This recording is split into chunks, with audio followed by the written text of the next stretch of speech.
আর বিরক্ত করবো না। ভালো দেখেন আপনি। মাঝে মাঝে কারো কথাই এতটাই খারাপ হয় যে আমি চুপচাপ হয়ে যাই আর ভাবি সত্যি এতটাই খারাপ আমি মানুষের পিছে চলা ছেড়ে দিয়েছি, কারণ যাকে যত বেশি সম্মান দিয়েছি সে তত বেশি আমাকে সস্তা ভেবেছে। আমি এখন বিশ্বাস করি কারে, বিশ্বাসের মানুষই আঘাত করে। এত কষ্ট দিস না রে জীবন, আমার পাশে থাকার মতো কেউ নেই এখন।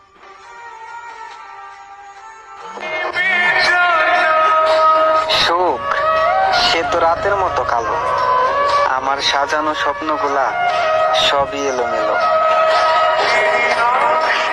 সব ছেলেদের যে গার্লফ্রেন্ড থাকতে হইব এমন কোনো কথা আছে ভাই? কিছু সংখ্যক ছেলেদের গার্লফ্রেন্ডের মতো কিউট একটা বান্ধবী থাকে, আমার তো আছে। তোমার আছে কিনা কমেন্ট করে জানাও। তোমাকে খুব বিরক্ত করি, তাই না? দেখবে একদিন তোমার কাছে সব থাকবে, থাকবে না শুধু এই বিরক্তিকর মানুষটা।